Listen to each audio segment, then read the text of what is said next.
સ્ફુરત કૃષ્ણ પ્રેમામૃતરસભરેણાતિભરિતા વિહારાન કુર્વાણા વ્રજપતિ વિહારાબ્દેષુ સદા પ્રિયા ગોપી ભક્તુ સ્ફુરતુ સતતં વલ્લભ ઇતિ પ્રથાવત્યસ્માકં પ્રદિશુ ભગમૂર્તિશ કરુણા શ્રી ભાગવત પ્રતિપદ મણિવર ભાવન સુભૂષિતા મૂર્તિ શ્રી વલ્લભા વિદાનસ્તનોતુ નિજ દાસસ્ય સૌભાગ્યમ માયાવાદતમો નિરસ્ય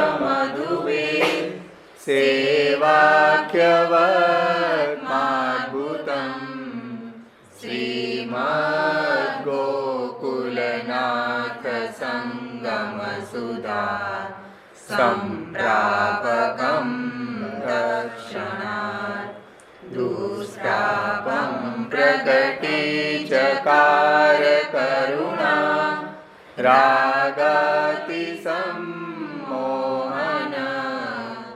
સશ્રીવલ્લભભાનુરુલ્લસતિયઃ શ્રીવલ્લભી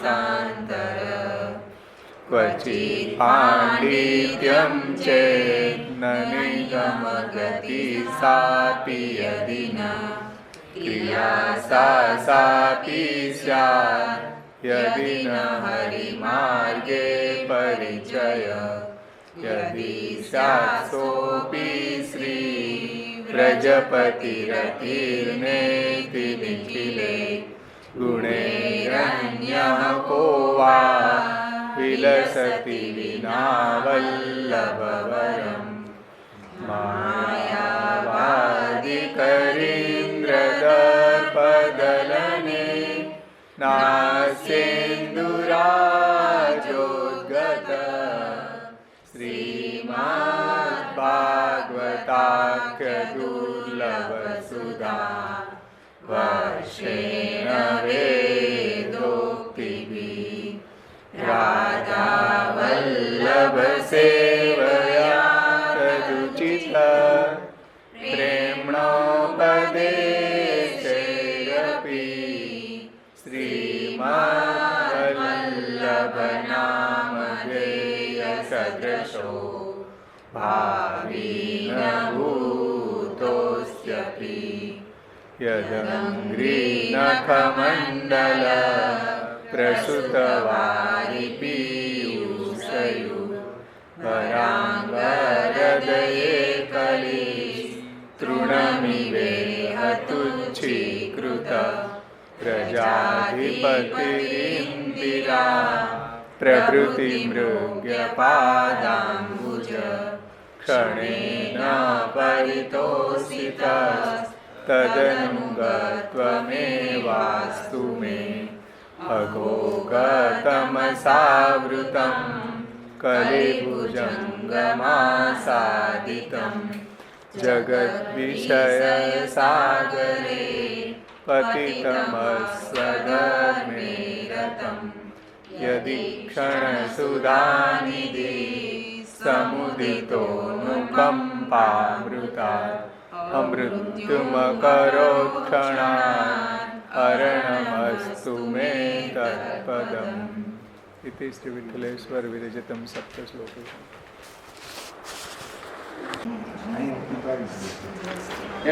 ગયા વખતે આપણે દ્વિતીય શ્લોકમાં પ્રથમ પંક્તિની ટીકા શ્રી હરિરાયજીના શબ્દોમાં જોઈ. શ્રી ભાગવત પ્રતિપદ મણિવર ભાવાંશુ ભૂષિતા મૂર્તિ. શ્રી આચાર્ય ચરણો કેવા છે તો કે શ્રી ભાગવતના જે પ્રત્યેક પદરૂપી જે મણિઓ છે એના જે પ્રકાશ છે એ અલૌકિક મણિઓના ભાવરૂપી જે કિરણો છે એનાથી શ્રી મહાપ્રભુજી સુશોભિત છે. એટલે શ્રી મહાપ્રભુજીના શ્રૃંગારો કયા પ્રકારના છે શ્રી મહાપ્રભુજી કેવા પ્રકારના શૃંગારને ધારણ કરે છે? તો કે ભગવાનની જે ભાગવતની અંદર જે લીલાઓ છે એ લીલાઓ રૂપી શૃંગારો મહાપ્રભુજીએ ધારણ કર્યા છે. એટલે પદ્મનાભદાસજીનું એક કીર્તન છે, શ્રી વલ્લભ રૂપ સુરંગે, એમાં આવે કે અંગ અંગ પ્રતિ ભાવન કે ભૂષણ વૃંદાવન સંપત્તિ અંગ અંગે. તો એ શું? યા જ ભાગવત પ્રતિપદ મણિવર ભાવાંશુ ભૂષિતા મૂર્તિ, એટલે વૃંદાવન સંપત્તિ અંગ અંગે. દરસ પરસ ગિરિધર ઝુકી ન્યાયી એન મેન બ્રજરાજ ઉછંગે. એનું દર્શન અને એનો સ્પર્શ જાણે કે ગિરધરને સ્પર્શ કરતા હોય અને મહાપ્રભુજીને, એટલે શ્રી મહાપ્રભુજીના સ્પર્શથી એવું લાગે છે કે જાણે કે ગિરધરનો સ્પર્શ કરતા હોય. દરસ પરસ ગિરધર ઝુકી ન્યાયી, ગિરધરનો દર્શન અને સ્પર્શન, એવી અનુભૂતિ પદ્મનાભદાસજીને મહાપ્રભુજીના દર્શન અને સ્પર્શમાં થાય છે. પદ્મનાભ દેખે બની આવે સુધી રહી રાસ રસાલ ભ્રુવ ભંગે. તો શ્રી મહાપ્રભુજીનું દર્શન માત્રથી જ આ બધી લીલાઓની સ્મૃતિ થઈ જાય છે. કેમ? તો કે ગુસાઈજી કહે છે કે ભાગવત પ્રતિપદ મણિવર ભાવાંશુ ભૂષિતા મૂર્તિ. જો શ્રી મહાપ્રભુજી એવા આભૂષણોથી ભૂષિત હોય તો આપણે પણ એવા આભૂષણોથી જો ભૂષિત થાય તો પ્રભુને પ્રિય બની જાય. એટલે આપણે પણ મહાપ્રભુજીના આજ્ઞા પ્રમાણે જો આ ભાગવતના આભૂષણોને ધારણ કરીએ તો ઠાકોરજીને પ્રિય બની જાય છે. કારણ કે ઠાકોરજી ભૂષણ પ્રિય છે. ઠાકોરજીનું એક નામ અહીંયા બતાવ્યું હરિરાયજી, ભૂષણ પ્રિય. અલંકારથી અલંકારો, આવા અલંકારો ઠાકોરજીને પ્રિય છે. કોઈ ષોડશ ગ્રંથના કે તત્વાર્દીપ નિબંધ, શાસ્ત્રા, સર્વનિર્ણય, ભાગવતાર્થ, ભાગવતજી, આવા બધા ગ્રંથોનું અધ્યયન કરીને ઠાકોરજીની સેવામાં જાય તો ઠાકોરજીને ગમી જાય, ઠાકોરજીને પ્રિય લાગે. કેમ? કારણ કે ઠાકોરજી આવા ભૂષણો ઠાકોરજીને પ્રિય છે. આવા ભૂષણોથી ઠાકોરજીની સન્મુખ કોઈ જાય તો ઠાકોરજીને તરત જ ગમી જાય છે.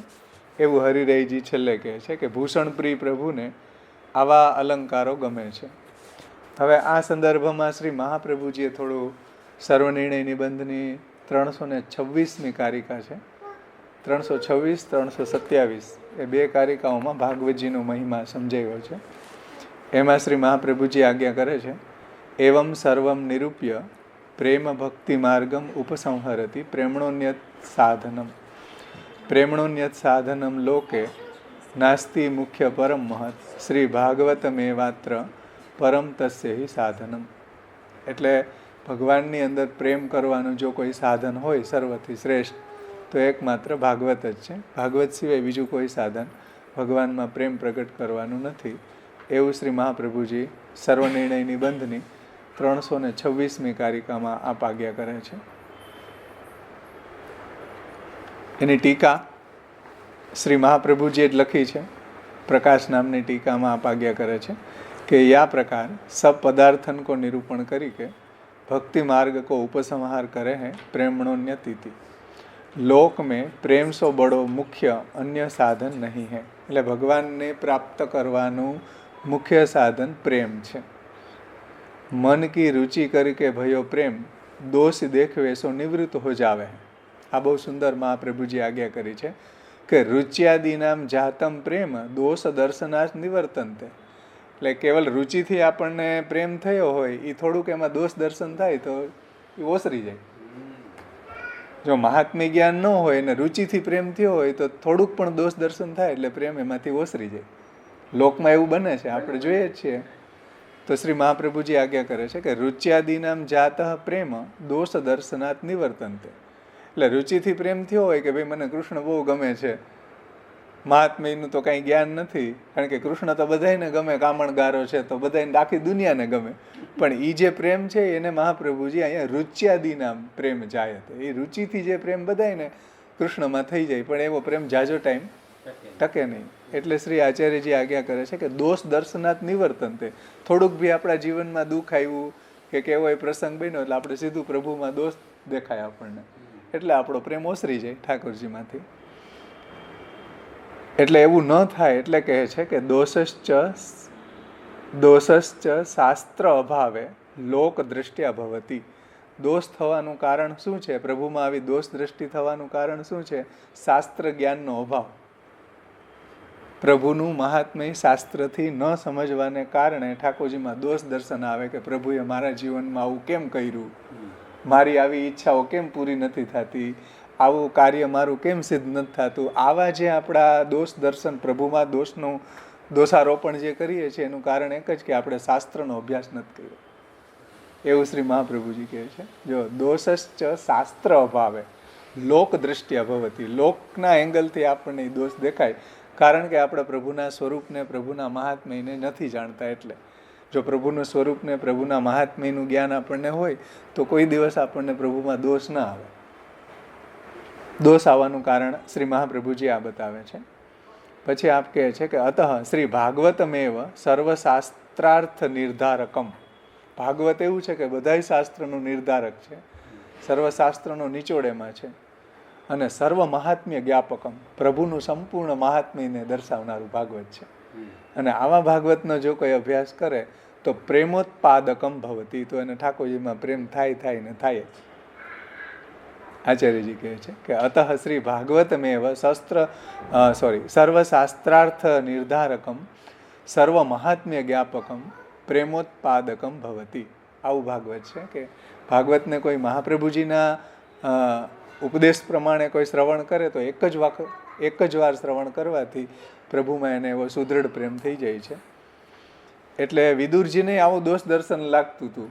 વિદુરજીએ મૈત્રીજી પાસેથી બે જ લીલાઓ સાંભળી, સર્ગ અને વિસર્ગ, તો એને પ્રભુમાં એવી સુદૃઢ ભક્તિ થઈ ગઈ, એને એવી અસંભાવના, વિપરીત ભાવના બધી દૂર થઈ ગઈ. કેમ? તો કે ભાગવતમાં એવું પ્રભુનું મહાત્મ્ય છે. તો એવું મહાત્મ્ય એને સાંભળ્યું એટલે એના બધું દોષ દર્શન એનું નિવૃત્ત થઈ ગયું. કે ભગવાને આવી પ્રભાસી લીલા કેમ કરી? યાદવો છે અંદરો અંદર લડીને મરી ગયા, એવી લીલા શા માટે કરી? પણ એમાં યાદવોનું હિત હતું. પણ એ લીલા આપણે જોઈએ તો આપણને લાગે કે પ્રભુમાં આવી નિર્દયતા કેમ આવી ગઈ? વૈષમ્ય નૈર્ગુણ્ય દોષ આવે. એટલે આવી વિષમતાનો દોષ કે નિર્દયતાનો દોષ કે આવી લીલા કેમ કરે? શ્રી મહાપ્રભુજીએ સમજાવ્યું છે કે ભાઈ ઠાકોરજીએ એના હિત માટે કરી લીલા. જો યાદવો છે પ્રભુના સ્વધામ પધાર્યા પછી ભૂતલ ઉપર રહેત તો એનું અહિત થાત. કારણ કે એટલા બધા એ સામર્થ્યવાળા હતા કે બ્રાહ્મણોનું અપમાન કરવા લાગી ગયા, એટલા ઉશૃંખલ હતા કે અધર્મનું આચરણ કરવા લાગી જાય. તો પછી ભગવાન તો બિરાજતા ન હોય તો એનું જ અહિત થાય. એટલે એનું અહિત ન થાય એની પહેલા ભગવાન એને બધાને પહોંચાડી દીધા, મુક્તિ આપી દીધી. તો એને અંદરો અંદર લડાવી નહીં, એને ઉત્તમ ફલ જ આપ્યું. અહીંયા ભૂતલ ઉપર કરતા એને સારું ફલ આપ્યું ભગવાને. પણ ભગવાનની લીલાનું આપણને જ્ઞાન ન હોય તો આવું આપણને વિચાર આવે. એટલે ઘણા મોટા ભાગે લોકો આવું વિચારતા હોય છે, પણ એને પ્રભુના સ્વરૂપનું, પ્રભુના મહાત્મ્યનું જ્ઞાન એને નથી. પણ જો ભાગવતનું મહાપ્રભુજીની આજ્ઞા પ્રમાણે કોઈ શ્રવણ કીર્તન કરે તો એને કોઈ દિવસ પ્રભુમાં દોષારોપણ ન થાય. સમજાય ને? એટલે પ્રભુ જેની આપણે ભક્તિ કરી રહ્યા છીએ એમાં આપણને જો દોષ દર્શન થતું હોય તો આપણી ભક્તિ જ ખંડિત થઈ જાય. સમજાય ને? હમણાં જુનાગઢમાં હોના રાયજીબાગમાં બધું થયું તો જેટલા વિડીયો બતાવે ભગવાને બધું તણાવી દીધું, ભગવાને બધું આમ કરી નાખ્યું. ભાઈ તમારું પ્રારબ્ધ એવું છે, ભગવાન શું કરે? જેટલા તમે જુઓ બધી બાઈ ઓલી લેડીઝો છે એવું કે ભગવાને બધું તણાવી દીધું, કોપ કરી દીધું, આમ કરી દીધું, તેમ કરી દીધું. એ તમારું પ્રારબ્ધ એવું હોય છે, એમાં ભગવાન શું કરે? સમજાય છે?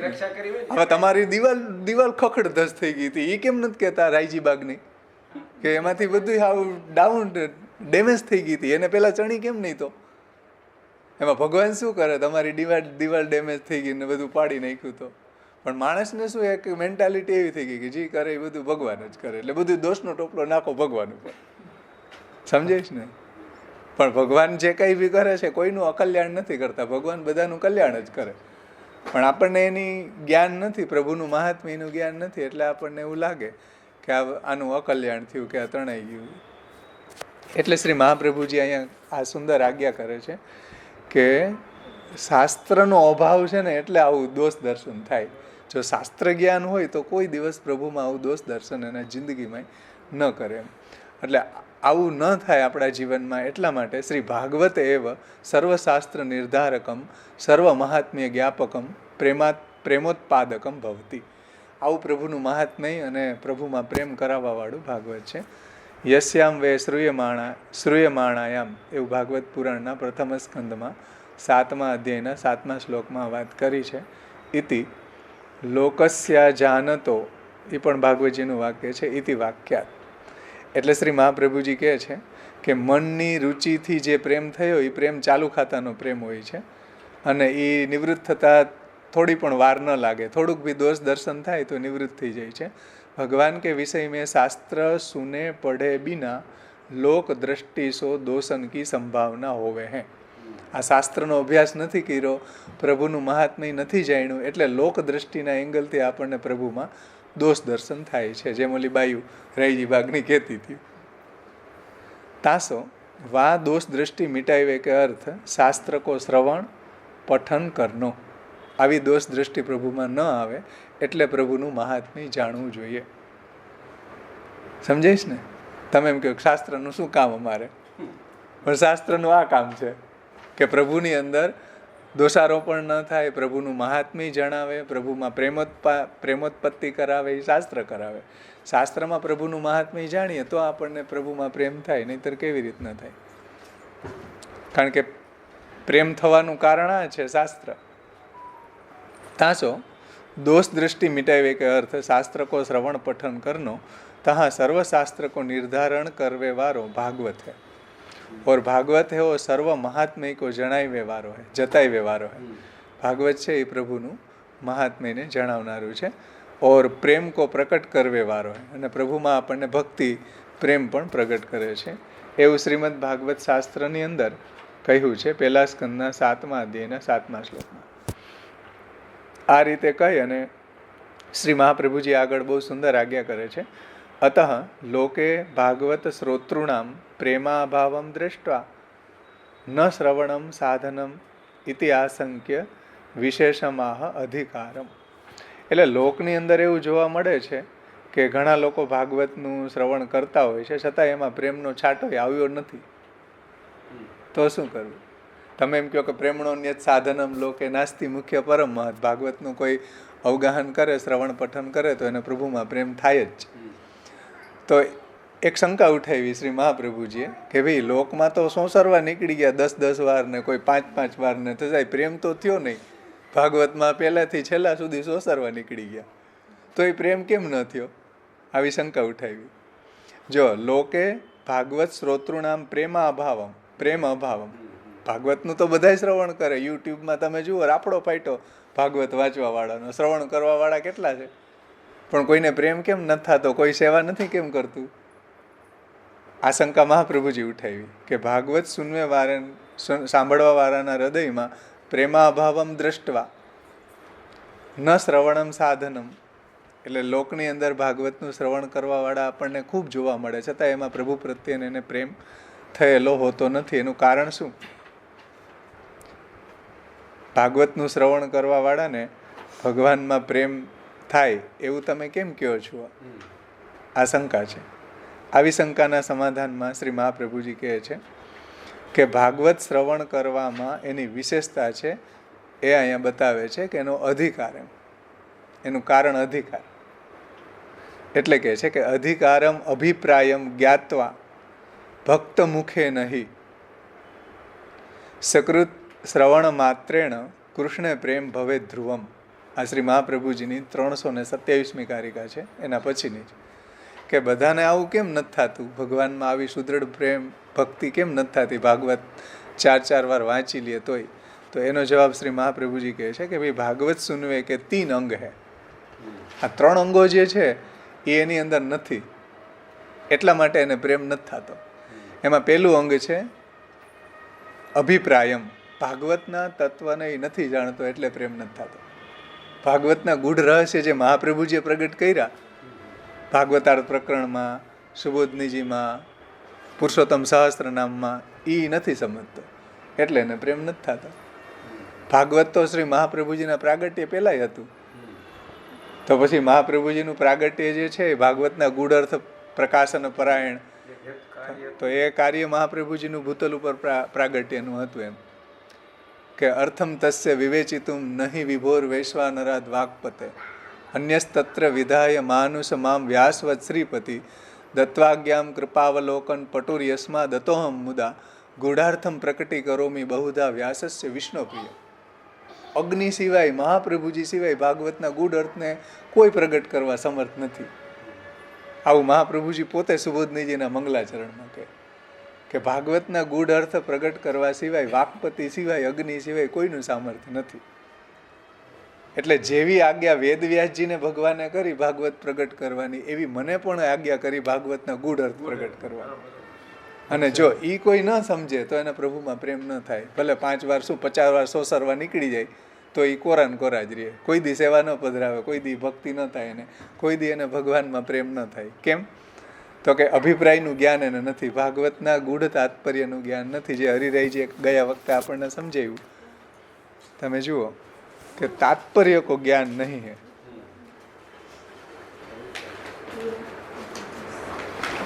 ગયા વખતની જે ટીકા છે હરિરાયજીની, એમાં જો આ વાત કરી હતી.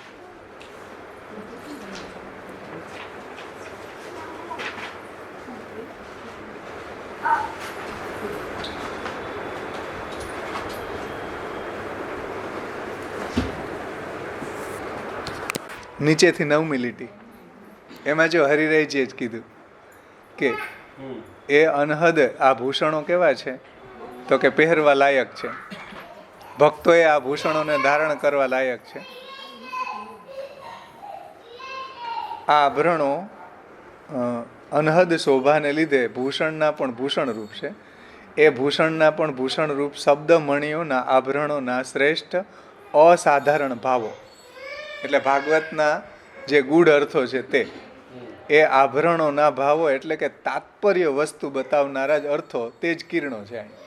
ભાગવતના તાત્પર્ય જે છે, ભાગવતના ગૂઢ અર્થો છે, એને બતાવનારા જે ભાવો છે એ જ અહીંયા કિરણો છે. પ્રતિપદ મણિવર ભાવાંશુ, ભાવાંશુ ભાવરૂપી કિરણો, એ કિરણોની અહીંયા વાત છે. સમજાણું ને? તો એ તાત્પર્યની વાત મહાપ્રભુજી અહીં કરે છે, જે હરિરાયજી કરે. કે કિરણો શું છે, તો કે ભાગવતના પ્રત્યેક પદરૂપી મણિઓનો જે પ્રકાશ છે, એવી રીતના ભાગવતના જે પ્રત્યેક અક્ષરો છે, શબ્દો છે, એ બધાય મણિઓ છે. અને એનું તાત્પર્ય છે ને, એ અહીંયા કિરણો છે. તો એ તાત્પર્યનું જ્ઞાન ન હોય તો ભાગવતને તમે ગમે એટલી વાર વાંચો ને તો એનું ગૂઢ રહસ્ય સમજાય નહીં, એટલે પ્રેમ ન થાય. એટલે શ્રી મહાપ્રભુજી એમ કે ભાઈ બધાય વાંચે છે છતાંય પ્રેમ કેમ નથી થતો, તો કે એના તાત્પર્યના જ્ઞાનનો અભાવ. તાત્પર્યનું જ્ઞાન ન હોય તો ભાગવતનું ગૂઢ રહસ્ય સમજાય નહીં. પેલું તાત્પર્ય જ્ઞાનનો અભાવ. પછી બીજું ભક્ત મુખે ન શ્રવણ, ભક્ત મુખે નહીં, ભગવાનના ભક્તોના મુખથી સાંભળવું છે. મન ફાવે નથી તમે શાસ્ત્રીઓના મુખેથી સાંભળો, જે ધંધો લઈને બેઠા છે. કોઈ દી દુનિયામાં તમે જન્મો ને મરો ત્યાં સુધી સાંભળો ને તોય પ્રેમ ન થાય. અહીંયા મહાપ્રભુજી એમ કે ભક્ત મુખે ને, ભક્તના મુખથી શ્રવણ થવું જોઈએ. જે કૃષ્ણની અંદર અનન્ય સેવા કથા પરાયણ જે ભક્તો છે, જે મહાપ્રભુજીની આજ્ઞા પ્રમાણે જીવે છે, એવા ભગવાનના ભક્તોના મુખથી ભાગવત સાંભળો તો પ્રેમ થાય. એટલે શુક મુખાદ અમૃત દ્રવ સંયુત, એમ ભાગવત મહાત્મ્યમાં કીધું કે વેદ કલ્પતરોર ગલિતમ ફલમ શુક મુખાદ અમૃત દ્રવ સંયુત. એક તો વેદનું પાકેલું ફલ છે, અને એમાં સુખદેવજી જેવા મહાન ભગવાનના ભક્તોના મુખથી પરીક્ષિતજીએ સાંભળ્યું. સમજાઈશ ને? ઉત્તમ અધિકારી હતા સુખદેવજી અને પરીક્ષિતજી, ઉત્તમ શ્રોતા અને વક્તા હતા. ને નારદજી ને વેદવ્યાસજી જે મધ્યમ હતા એ સાંભળતા હતા. સમજો? સમજાઈશ ને? જે સુખદેવજીના પિતા હતા નારદજી અને વેદવ્યાસજી ભાગવત શ્રવણ કરતા હતા. કેમ? એને તો જ્ઞાન હતું જ, એને તો કીધું સુખદેવજીને. પણ ભાઈ ભગવાનના ભક્તોના મુખેથી સાંભળવામાં જે એન્જોયમેન્ટ આવે છે, જે સ્વાદ આવે છે, એ ન આવે બીજે, એટલે એ શ્રવણ કરતા હતા. સમજાય ને? એ વાત શ્રી મહાપ્રભુજી અહીંયા કહે છે. તૃતીય સ્કંદમાં આવો પ્રસંગ આવે કે વિદુરજી અને ઉદ્ધવજીનો જ્યાં મેળાપ થયો, ત્યાં આ જ વાત આવી કે ભાઈ ઉદ્ધવજી છે ભગવાનની લીલા કહેતા હતા વિદુરજીને. હવે વિદુરજી બધી લીલા જાણતા હતા, છતાં પણ એ ભગવાનના ભક્તના મુખેથી સાંભળવામાં એને જે ભાવોદ્દીપન થયો એ સ્વતઃ જાણવાથી કે કહેવાથી ન થયું. એમ ઉદ્ધવજીના મુખથી જ્યારે વિદુરજીએ ભગવાનના ગુણો સાંભળ્યા, આખી રાત ક્યાં ચાલી ગઈ ખબર જ ન પડી. આખી રાત બે ત્યાં યમુનાજીના તટ ઉપર ભગવાનના ગુણો ગાયા. પણ એને એ જ્ઞાન ન રહ્યું કે ક્યારે સવાર થઈ ગયું. એમ કેમ? એ જાણતા હોવા છતાંય જ્યારે એવા ઉત્તમ ભગવદીઓના મુખથી ભગવાનની લીલાનું શ્રવણ થાય તો વિશેષ રસ નિષ્પત્તિ થાય, એવું ત્યાં કીધું છે. એમ અહીંયા પણ સુખદેવજીના મુખ દ્વારા એ અમૃત સ્રવેલું છે અને એ બધા પરીક્ષિત જેવા ઉત્તમ અધિકારીને પ્રાપ્ત થયું છે. તો ભગવાનના ભક્તોના મુખથી એનું શ્રવણ કરવું જોઈએ, એવું અહીંયા શ્રી મહાપ્રભુજી બીજો અધિકાર બતાવે. પહેલો અધિકાર બતાવ્યો છે કે તાત્પર્યનું, એના અભિપ્રાયનું જ્ઞાન. બીજું ભગવાનના ભગવત ભક્તોના મુખથી શ્રવણ. અને ત્રીજું છે વૈરાગ્ય. ત્રીજું સાધન એ બતાવ્યું છે સંસારમાં વૈરાગ્ય. સમજાય ને? ત્રીજું પેલું બતાવ્યું છે ભાગવતસ્ય સમ્યક તાત્પર્ય જ્ઞાનમ. બીજું બતાવ્યું છે ભગવદ મુખાત શ્રવણમ. અને ત્રીજું બતાવ્યું છે શ્રોતૃશ્ચ એટલે શ્રોતાઓને વૈરાગ્યમ ઇતિ એતદ અભાવે ન ફલતી. આ જો આ ત્રણ અંગો ન હોય તો ભાગવત ફલિત ન થાય. એતદ અભાવે ન ફલતી. વૈરાગ્ય એટલે સંસારમાં વૈરાગ્ય. એમ હાઈ હોય નહીં ખોટું હજી વાં જવું, હજી વાંથી કાઢ લે, પૈસા વાંથી કમાઈ લે. માણસને સંતોષ જ નથી. ઘરના ભંડાર ભર્યા તોય ક્લેપ્ટોમેનિયા થઈ ગયો. અબજોપતિ થઈ ગયા તો હજી વધારે હડપ કરવાની ઈચ્છા થાય. એ ક્લેપ્ટોમેનિયાથી બધા પીડાય છે, શેર કરે છે ક્લેપ્ટોમેનિયાનો. એ રોગ છે એક પ્રકારનો ક્લેપ્ટોમેનિયા કે ઘરમાં બધા ભંડાર ભર્યા તોય લઈ લેવું, તોય માણસ સંતોષ નથી. એમ એ ક્લેપ્ટોમેનિયા. ભગવાનનું ભજન માટે આપણને ઠાકોરજી અવસર આપ્યો હોય, આવો દેહ આપ્યો હોય, આવો સમય આપ્યો હોય તોય આપણે એને બીજે વેડફીએ, એ વૈરાગ્યનો અભાવ. ના, એવું નથી. વૈરાગ્યનો અભાવ એટલે સંસાર આસક્તિનો ત્યાગ. એમ સંસાર આસક્તિ એવી ખતરનાક વસ્તુ છે કે આપણને આમાં મન લાગવા ન દે, ચોંટવા ન દે. બીજે બધે હજી આપણું મન બીજે ભટકવા માંડી જાય પાછું કે અહીંથી ને હજી કમાવાના બાકી, અહીંથી હજી આવા લઈ લેવું, અહીંથી લઈ લેવું. એમાં તો ક્યાં હે એવું તો ના. એ જ વૈરાગ્યનો અભાવ કહેવાય ને. વૈરાગ્યનો અભાવ મતલબ શું? આપણને ભગવાનને છોડીને, ઠાકોરજીની સેવા, શ્રવણ, કીર્તન, કથા, ગુણગાન છોડીને હજી બીજી જગ્યાએ ભટકી રહ્યા છીએ સંસારમાં. એ વૈરાગ્યનો અભાવ કહેવાય. આપણે જરૂર નથી છતાંય, જરૂર હોય તો શાસ્ત્રી કે તમારો પરિવાર એવડો મોટો છે ને, તમારે આજીવિકા ફરજિયાત જવું જ પડે એમ છે, તો ક્યાં જવું, શું કરે? પણ આવશ્યકતા વગર જે બીજી એક્ટિવિટી છે ને, એક્સ્ટ્રા ક્લિયર એક્ટિવિટી, એ બધી છોડો મહાપ્રભુજી કે તમારી એક્સ્ટ્રા. એટલે આગળ નિબંધમાં શ્રી મહાપ્રભુજી આજ્ઞા કરી છે કે સર્વથા વૃત્તિહીનશ્ચેત એકમ યામમ નરો નયે પઠેચ્ચ નિયમમ કૃત્વા શ્રી ભાગવત માદરાત. જો તમે વૃત્તિહીન હોય, ગર્ભ શ્રીમંત હોય, તમારે આજીવિકાએ જવું ન પડે તો તમે પ્લીઝ ખોટી ધાંધલમાં પડો નહીં. તમે સેવા ને કથામય જીવન જીવો. પણ તમારે એવું તમારો પરિવારની અંદર તમારે કમાવવું આવશ્યક જ છે, તો તમે એકમ યામમ હરો ને 3 કલાક હરિની સેવા માટે કાઢી અને પછી જાઓ જ્યાં જવું હોય. અને જ્યાં જાઓ ન્યાય તમારું ચિત્ત છે આજીવિકામાં વ્યસ્ત થવાને કારણે બહિર્મુખ થશે. એટલે ઘરે આવીને ભાગવતનો પાઠ કરો તો ફરીથી પાછું ભગવતમય બની જશે. સમજાય ને? આ મહાપ્રભુજી આગળના શ્લોકોમાં કરે છે. હે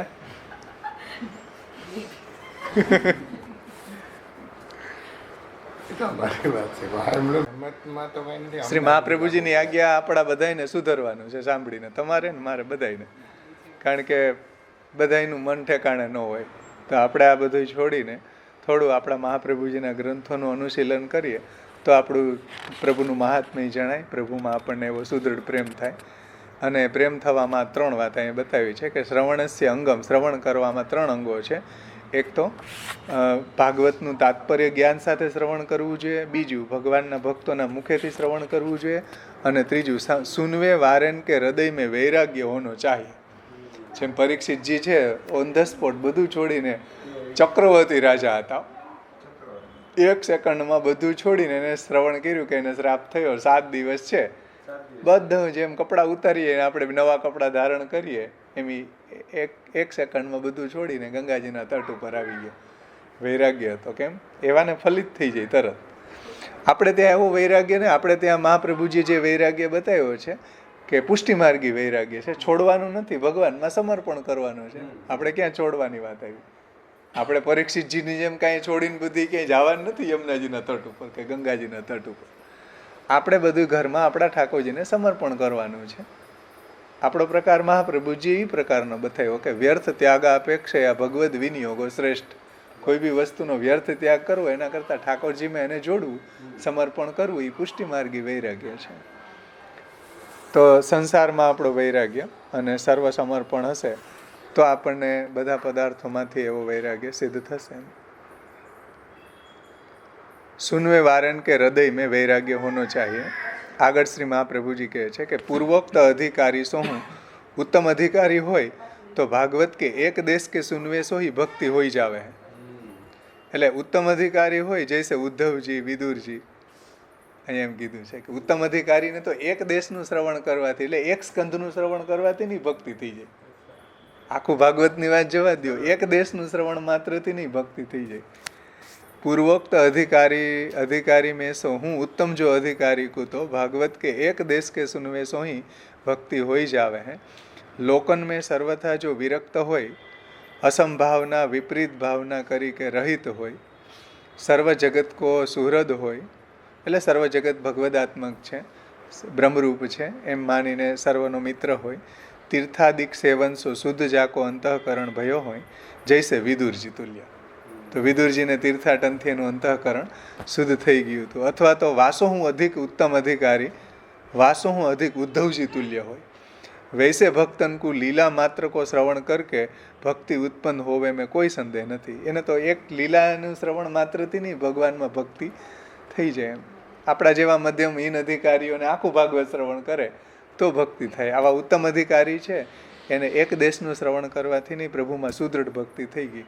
જેમ વિદુરજી છે એને મૈત્રેયજીએ ત્રીજો અને ચોથો સ્કંદ, સર્ગ અને વિસર્ગ, બે લીલા સંભળાવી ત્યાં એની અસંભાવના, વિપરીત ભાવના બધી દૂર થઈ ગઈ અને પ્રભુમાં સુદૃઢ ભક્તિ સિદ્ધ થઈ ગઈ. એમ એવું શ્રી મહાપ્રભુજી કહે છે. તો આ બે શ્લોકોથી ભાગવતનું મહાત્મ્ય શ્રી મહાપ્રભુજી અહીંયા સમજાવ્યું છે, જે હરિરાયજી આપણને સમજાવ્યું. એનો સેન્ટ્રલ આઈડિયા આ હતો, સમજી જાઓ. ભાગવતના પ્રત્યેક પદરૂપી મણીઓથી મહાપ્રભુજી કેમ ભૂષિત છે એનું રહસ્ય મહાપ્રભુજીએ જ બતાવ્યું નિબંધમાં, કે ભગવાનમાં પ્રેમ પ્રગટ કરવાનું એકમાત્ર સાધન ભાગવત છે. એટલે ભાગવતનું જો શ્રવણ કરવામાં આવે મહાપ્રભુજીની આજ્ઞા પ્રમાણે તો એને ચોક્કસ પ્રભુમાં એવો સુદૃઢ પ્રેમ થઈ જ છે. હા, શું એટલે ત્રણ વસ્તુ હોય તો કેટેગરી તો આપણે ભાગવત એને નથી થતો પ્રેમ એનું કારણ ત્રણ.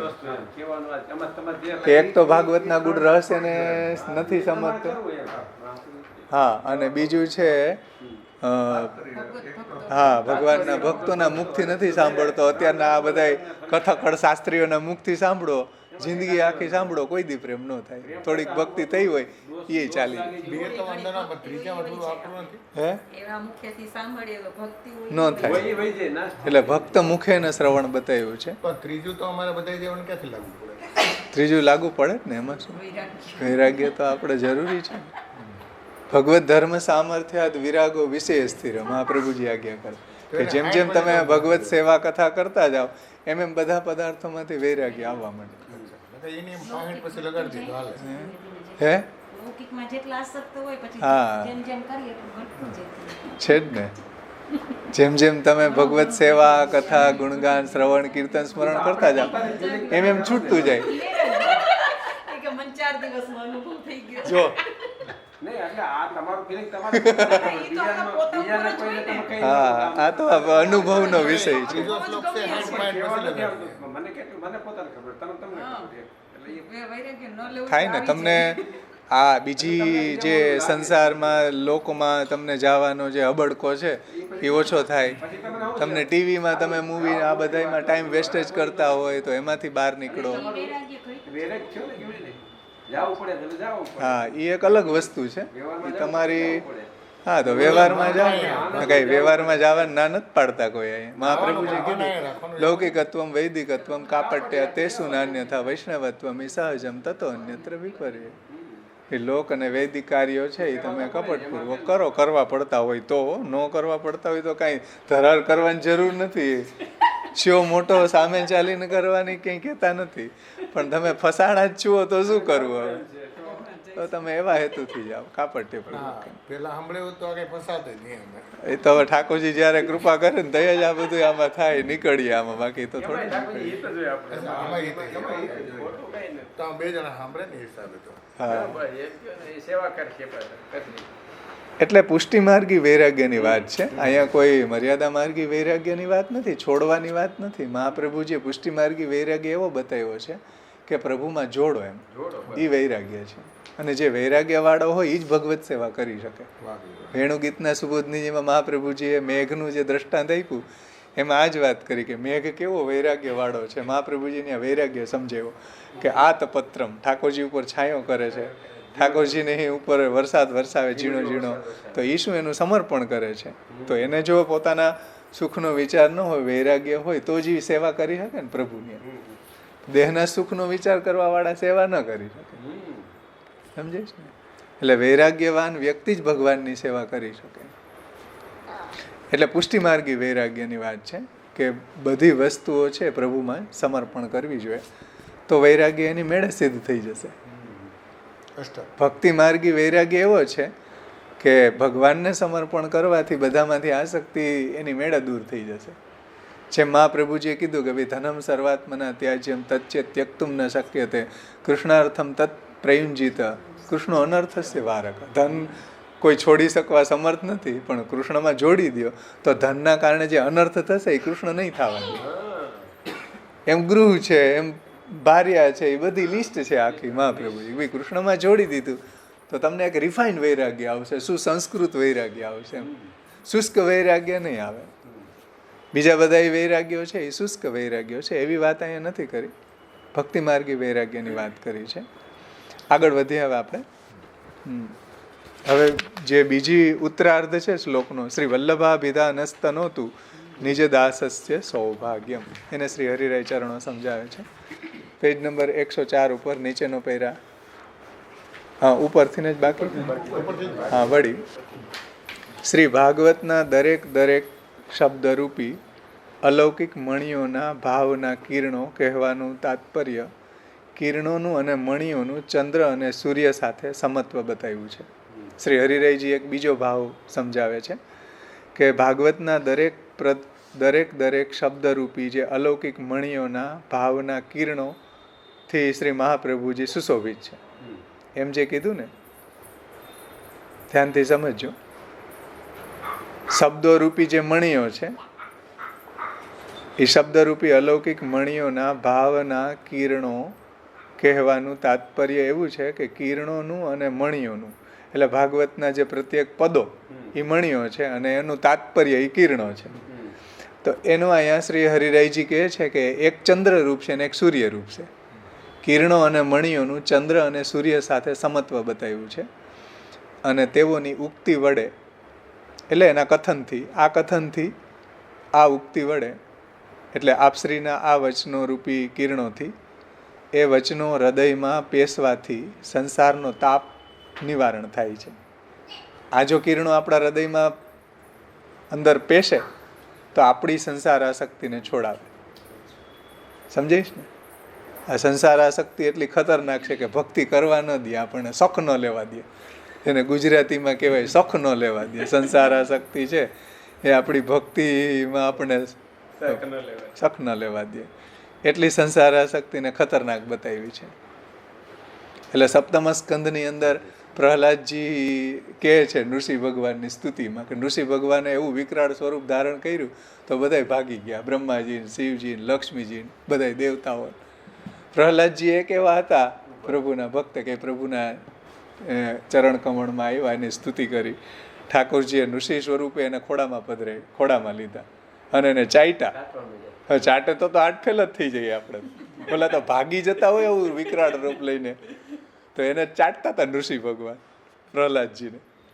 તો ત્યાં પ્રહલાદજી સ્તુતિમાં કહે છે કે હે પ્રભુ, આપનું આવું વિકરાળ સ્વરૂપથી આ બધા ડરીને ભાગી ગયા, પણ મને ડર નથી લાગતો, પણ હું એક જ વસ્તુથી ડરું છું, સંસારથી.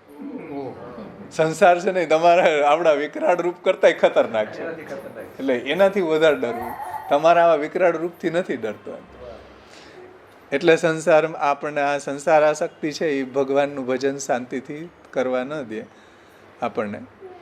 આપણું ચિત્ત પણ કૃષ્ણમાં પ્રવણ ન થાય. એટલે શ્રી મહાપ્રભુજીએ સિદ્ધાંત મુક્તાવલીમાં આ વાત કરી છે કે સંસારી યસ્તુ ભજતે સ દૂરસ્થો યથા તથા અપેક્ષિત જલાદીનામ અભાવા તત્ર દુઃખ ભાગ. સંસારી જીવ જ્યારે ભગવત ભજનમાં પ્રવૃત્ત થાય એટલે એ દુઃખ પામે. કેમ? એક ટાટીઓમાં છે અને એક આ બીજી નાવમાં. બે નાવની અંદર કોઈ બે એક એક પગ રાખે તો એ કોઈ દિવસ સામે પાર ન પહોંચે, એટલે એ દુઃખ પામે. દુઃખ ભાગ. એની દવાઈ પાછી મહાપ્રભુજીએ બતાવી કે આત્માનંદમ સમુદ્રસ્થમ કૃષ્ણમેવ વિચિંતે. આત્માનંદ રૂપી સમુદ્રમાં જે ભક્તો સાથે વિહાર કરતો કૃષ્ણ છે એનું શ્રવણ કરો, સંસાર આસક્તિ દૂર થઈ જશે. એ શ્રવણ કરવા બેસે તો થાય ને, બેસે તો એની સંસાર આસક્તિ ભાગી જાય. એટલે અહીંયા 3 કલાક સત્સંગમાં બેસીએ ત્યાં સુધી આપણી સંસાર આસક્તિ ભાગી જાય. પાછા ઘરે ગયા એટલે પાછો સંસાર સવાર થઈ જાય.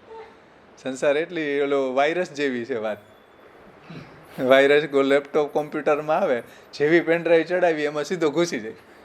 વોઇસ રેકોર્ડર ચડાવ્યું તેમાં ઘૂસી જાય, જી ચડાવો ને એમાં ઘૂસી જાય, કારણ કે અંદર જ છે વાયરસ. આ સંસાર એવો છે, ઘૂસી જ જાય આપણી અંદર. પણ જો આપણી પાસે આ મહાપ્રભુજીની વાણી હોય, આપણા આચાર્યોની વાણી હોય, આપણા આચાર્યોના ગ્રંથો હોય, તો એ આપણી બાજુમાં પણ આવી શકે નહીં એમ. એટલે કહે છે કે શ્રી મહાપ્રભુજી છે એ આવા અલૌકિક આભૂષણોથી ભૂષિત છે, અને જે એ મણિયો છે ભાગવતના પ્રત્યેક પદરૂપી, અને એના જે કિરણો છે એ ચંદ્ર અને સૂર્ય જેવા છે. એ વચનો વડે હૃદયમાં પેસવાથી એ કિરણો સંસારનો તાપ નિવારણ કરે છે. સમજાણું ને? જેમ ચંદ્ર જેમ તાપને હરે છે, તો એ કિરણો કેવા છે? તો કે ચંદ્ર રૂપ છે.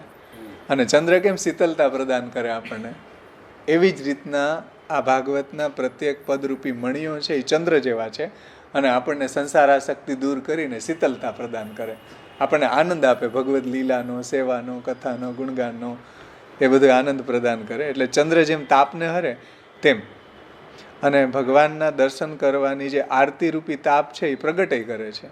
જેમ સૂર્ય છે એ તાપને ઉત્પન્ન કરે છે. 2 કાર્ય એકી સાથે કરે. કિરણોને પ્રત્યેક પદરૂપી મણિયો, તો મણિયો અને કિરણો એને બેયને શ્રી હરિરાયજી એમ કે એક સૂર્ય છે ને એક ચંદ્ર છે. તો ચંદ્ર છે એ તાપને હરે, એમ આ કિરણો શું કરે? આપણા સંસારના તાપને હરે છે. પછી સૂર્ય રૂપ કીધા, તો સૂર્ય જેમ તાપ પમાડે એમ ભગવાનને મળવાની આરતીનો તાપને વધારે છે.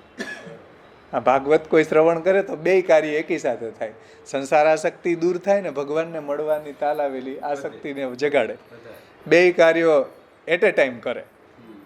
સમજાય ને?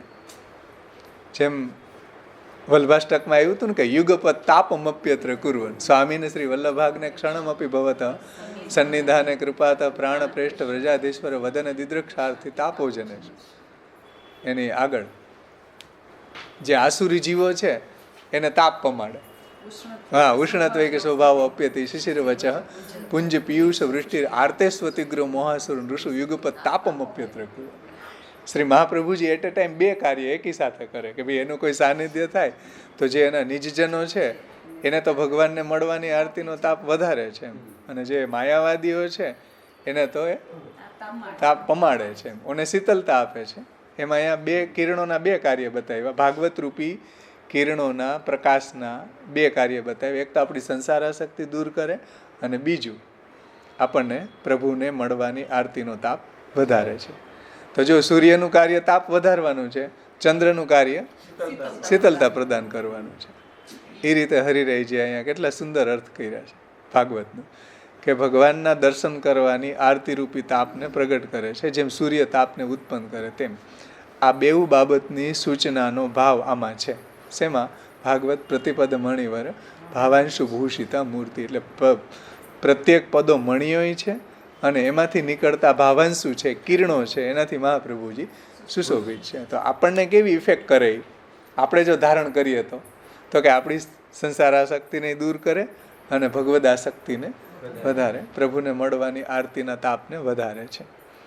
આ રહસ્ય હરિરાયજીએ સમજાવ્યું. હવે બીજી ઉત્તરાર્ધની વાત સમજાવે છે કે શ્રી વલ્લભાભિધાનસ્તનોતુ નિજદાસસ્ય સૌભાગ્યમ. વળી શ્રી ભાગવતજીના શબ્દે શબ્દરૂપી અલૌકિક મણિના ભાવો એ જ કિરણરૂપી બની તેવો વડે સુશોભિત એવી શ્રી મહાપ્રભુજીની મૂર્તિ છે. ભાગવતના પ્રત્યેક પદ જે છે, શબ્દ છે, એ બધા અલૌકિક મણિઓ છે અને એમાંથી નીકળતા જે કિરણો છે એ બધા શું છે? એ બધા કિરણરૂપી ભાવો છે. શબ્દો છે એ બધા મણિઓ છે અને એમાંથી જે મણિઓમાંથી કિરણો નીકળે છે. હા, એ મણિઓના ભાવો એ જ અહીંયા કિરણો રૂપ છે. મણિઓના ભાવો એટલે શું? ભાગવતનું તાત્પર્યાર્થ, ભાગવતના ગૂઢ અર્થો. એટલે તો શ્રી મહાપ્રભુજીનું નામ છે ભાગવત ગૂઢાર્થ પ્રકાશન પરાયણ. તો એ જ કિરણોરૂપી બની અને તેઓ વડે સુશોભિત એવા શ્રી મહાપ્રભુજીની મૂર્તિ છે. તેથી તેમાં ચંદ્ર અને સૂર્યના રૂપની સમાનતા છે. એટલા માટે એ જે મણિઓ અને કિરણોને ચંદ્ર અને સૂર્ય કહ્યા છે એવો અર્થ આમાં છે. અહીં શંકા થાય કે કિરણોના ભૂષણોના સંબંધમાં સૂર્ય તો તેજસ્વી વસ્તુ છે અને અહીં તો બધા જે આ મણિઓ છે ભાગવતજીના શબ્દોરૂપી એ તો ભાવાત્મક છે. સમજાય ને? સૂર્ય છે એ તો તેજસ્વી વસ્તુ છે અને અહીં તો ભાવાત્મક બાબત છે કે શ્રી મહાપ્રભુજી છે એ ભાગવતના પ્રત્યેક પદરૂપી જે મણિઓ છે એને એમાંથી નીકળતા કિરણોથી સુશોભિત છે. તો એ ભાવાત્મક વાત થઈ.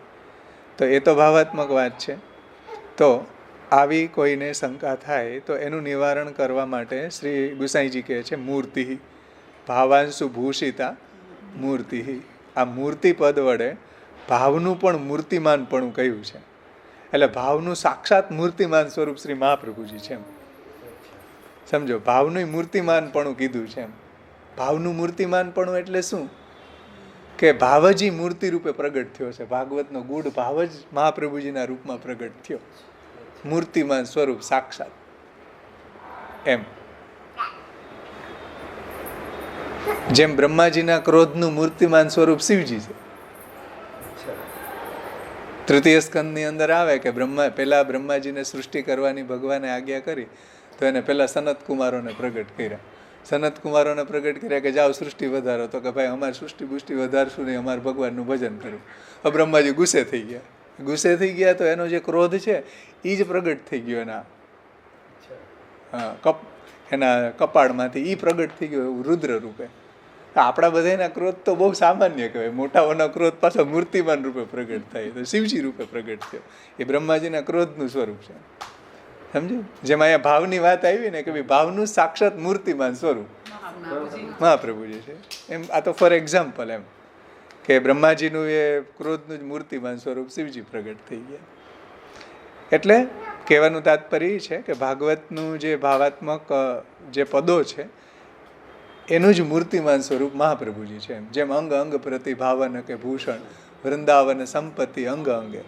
શ્રી ગુસાઈજી સર્વોત્તમ સ્તોત્રમાં કે લીલામૃત રસાદ્રાર્દ્રી કૃતાખિલ શરીર ભૃત પ્રતિક્ષણ નિકુંજસ્થ લીલા રસ સુપૂરિત. પ્રતિક્ષણ મહાપ્રભુજી ભગવદ લીલામાં પરાયણ છે. તદ વિસ્મૃતાન્યો માં ઠાકોરજીની સેવા ને કથા સિવાય બીજું કાંઈ એને યાદ નથી રહેતું, સ્મરણ નથી રહેતું એવું. તદ વિસ્મૃતાન્યો એ શું બતાવે કે એની સાક્ષાત મૂર્તિ છે મહાપ્રભુજી, ભાગવતની જ મૂર્તિ છે. એટલે શ્રી મહાપ્રભુજીનો કોઈ ક્ષણિક સંગય કરે ને તો કૃષ્ણમાં એને તાપ વધી જાય. કૃષ્ણને મળવાની આરતી એનામાં જાગી જાય. કેમ? એનું સ્વરૂપ છે મહાપ્રભુજી. એટલા માટે ભાગવતનું સ્વરૂપ છે.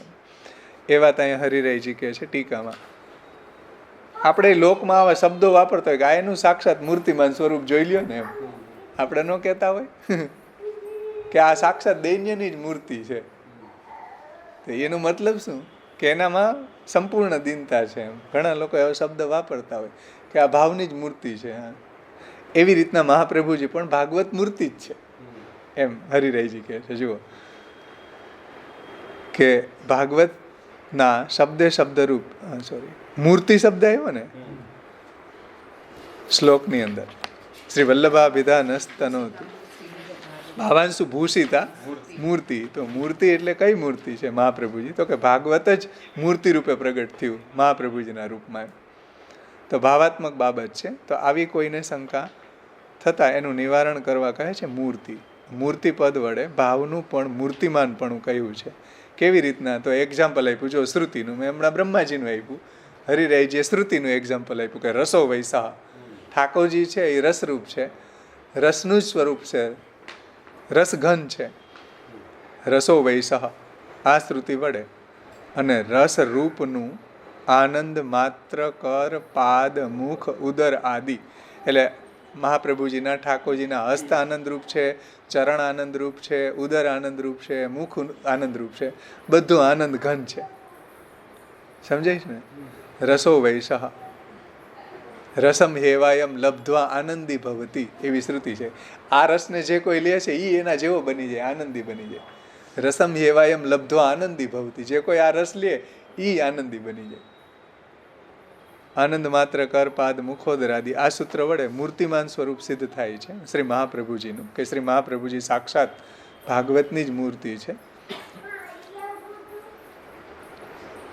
આ લોકમાં પ્રકટ થયેલી ભાવાત્મક મૂર્તિના સંબંધમાં શંકા થાય તો તે મૂર્તિનું નામ આપે છે વલ્લભાભિધાન. એ મૂર્તિ કોણ છે? ભાવાત્મક મૂર્તિ.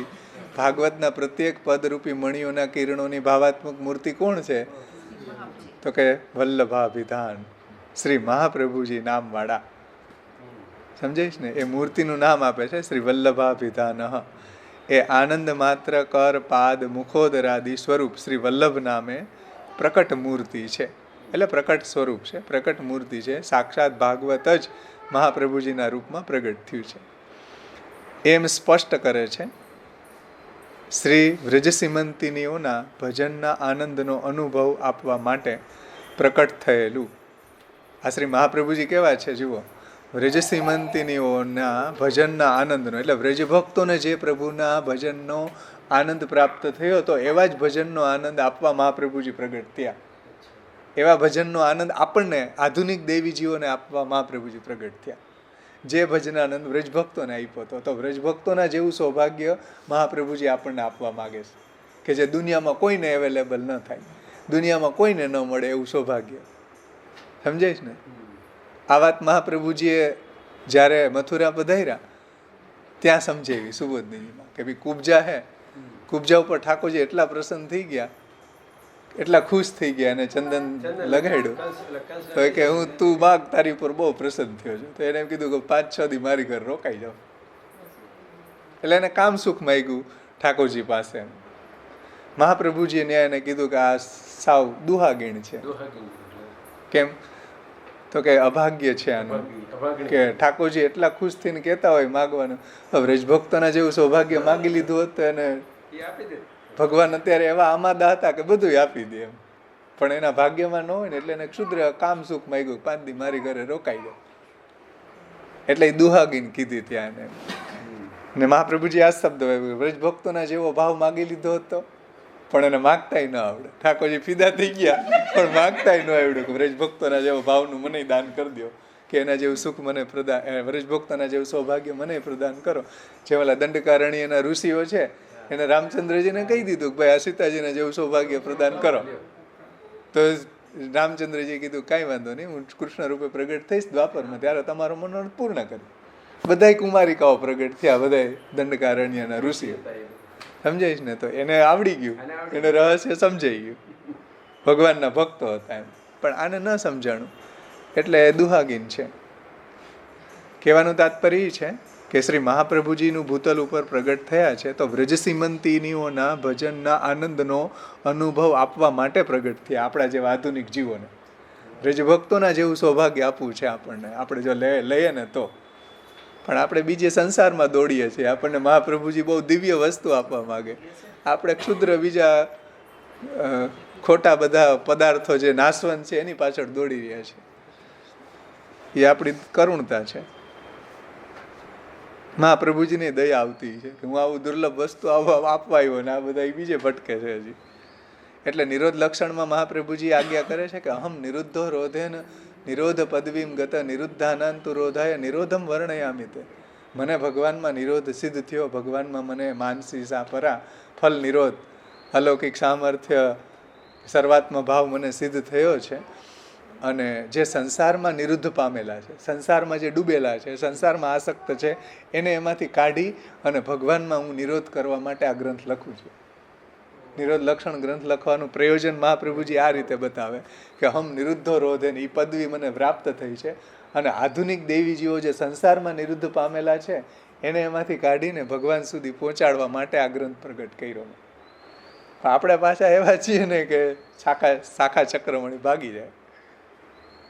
હરિણાય વિનિર્મુક્તાસ્તે મગ્ના ભવસાગરે એ નિરુદ્ધાસ્તે એવાત્ર મોદમ આયા ત્યારને હરિએ જેને છોડી દીધા એ બધા ભવસાગરમાં ડૂબી ગયા અને હરિએ જેને પકડી લીધા એ બધા કૃષ્ણનો આનંદ લઈ રહ્યા છે. મહાપ્રભુજી ત્યાં શું કે હરિએ જેને મુક્ત કરી દીધા એ બધા ભવસાગરમાં મોજ મારે, ભવસાગરમાં ડૂબી ગયા સંસારમાં. અને હરિએ જેને જકડી લીધા છે એ જ અહર્નિશ આનંદ મેળવી શકે, બધા ન મેળવી શકે. એ વાત અહીંયા હરિરાયજી કરે છે કે વ્રજ સીમંતિનીઓના અનુભવેલું જે સૌભાગ્ય છે, જે આનંદ છે, ભજનાનંદ છે, એ અનુભવ આપવા માટે પ્રગટ થયેલું વ્રજ સીમંતિનીઓને અનુભવેલું ભગવન મુખારવિંદ ભક્તિ સ્વરૂપે પ્રગટ થવાથી શ્રી વલ્લભ એટલે કે પ્રિય એવું નામ કહ્યું છે. જે વ્રજ ભક્તોએ જે મુખારવિંદને નિહાળ્યું છે, સો મુખ વ્રજજન નિકટ નિહાળે, કીર્તનમાં આવે ને એ જ મુખ પ્રગટ થયું આપણા માટે.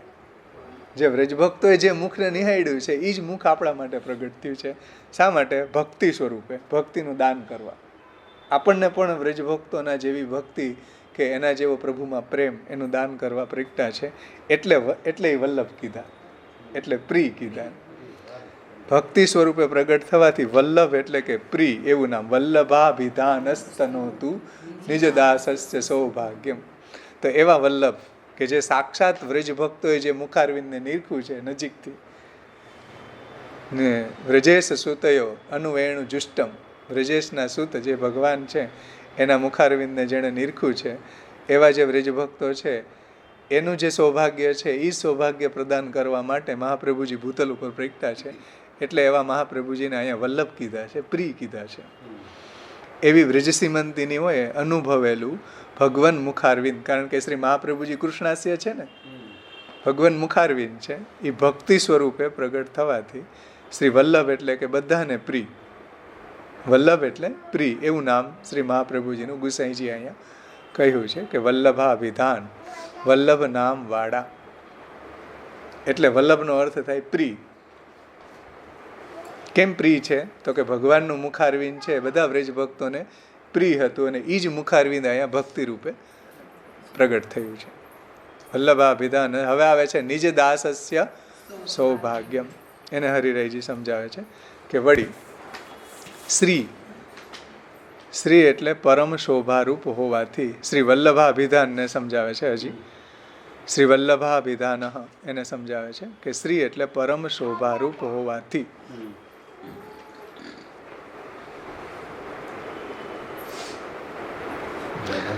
શ્રી વલ્લભ, શ્રી એટલે પરમ શોભારૂપ, શ્રી એટલે શોભા, પછી વલ્લભ એવી ઉપાધિ જેને મળેલી છે તે વલ્લભ. વલ્લભ નામની મૂર્તિનું પ્રકટ ભાવાત્મક સ્વરૂપ છે. એટલે સાક્ષાત વલ્લભ નામની, શ્રી એટલે શોભાવાળી, વલ્લભ નામવાળી મૂર્તિ પ્રકટ ભાવાત્મક સ્વરૂપ છે. એવો વલ્લભાભિધાન શબ્દનો ભાવ પણ છે કે પ્રકટ એ મૂર્તિમાન સ્વરૂપ છે, એમ ભાવનું, પ્રેમનું, ભક્તિનું. એમ એવી શોભાવાળી મૂર્તિ છે. હવે એવા સ્વરૂપનું દાસત્વ ફલરૂપ છે. હવે આવા સ્વરૂપનું જો આપણને દાસત્વ મળી જાય તો એ ફલરૂપ છે. આવા મહાપ્રભુજીના જો આપણે દાસ બની જાય કે મહાપ્રભુજી આપણને એના ચરણ કમળમાં આપણને સ્થાન આપે તો એનાથી મોટું દુનિયામાં કોઈ સૌભાગ્ય નથી. જેને ગુસાઈજી કહે છે કે અશેષ ભક્ત સંપ્રાર્થ્ય ચરણાબ્જ રજોધન. બધાય ભક્તો મહાપ્રભુજીના ચરણમાં જ રહેવા માગે છે. બધાય ભક્તો જો મહાપુષ્ટિજીવો હોય, મહાપ્રભુજીની આજ્ઞા પ્રમાણે ચાલવાવાળા હોય, તો બધા ભક્તો એક જ અભિલાષા રાખે, મહાપ્રભુજીના ચરણ રૂપી ધનની પ્રાપ્તિ અમને થાય, અમારે બીજું કંઈ ન જોઈએ. સમજાઈશ ને? આ સૌથી શ્રેષ્ઠ સૌભાગ્ય.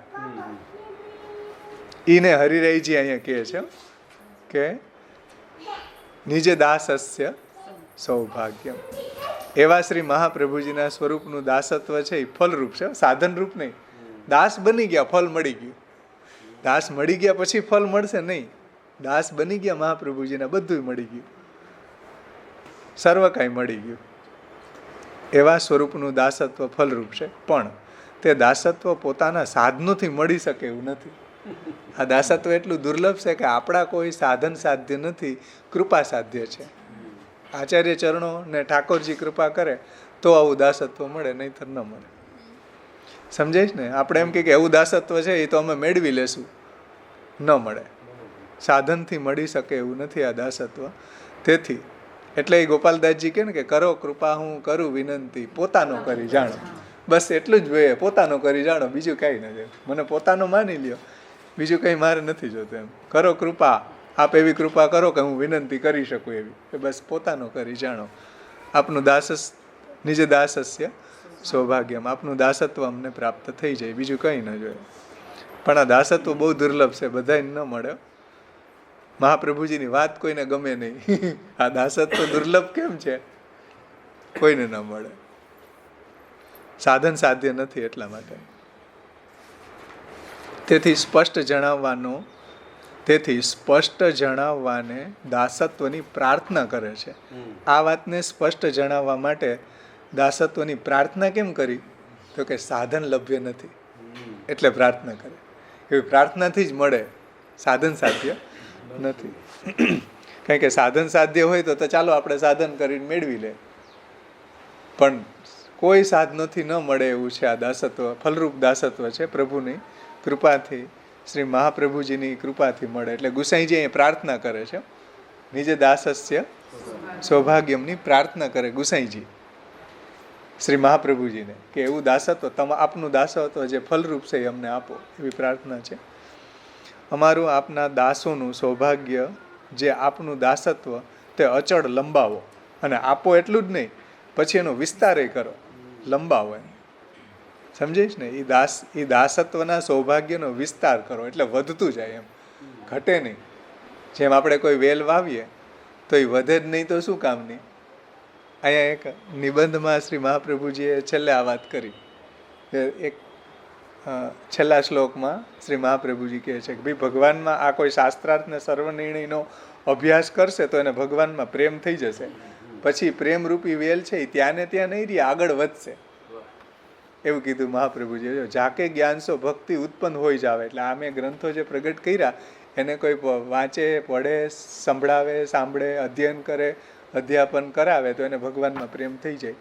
और प्रेम उत्पन्न होवे फिर उत्पन्न भई भक्ति वैसी ही स्थिर नहीं रहे, किंतु प्रतिदिन बढ़ती भई शीघ्र ही श्री कृष्ण रूपी फल को प्राप्त कराई देवे. तासो भक्ति की इच्छा होय तो सर्वथा भागवत रूपी प्रकरण को सर्वदा अनुसंधान करते रहना योग्य है. इतने कथन करी के तृतीय प्रकरण को आरंभ समर्थन कियो. तृतीय प्रकरण એટલે ભાગવતાર.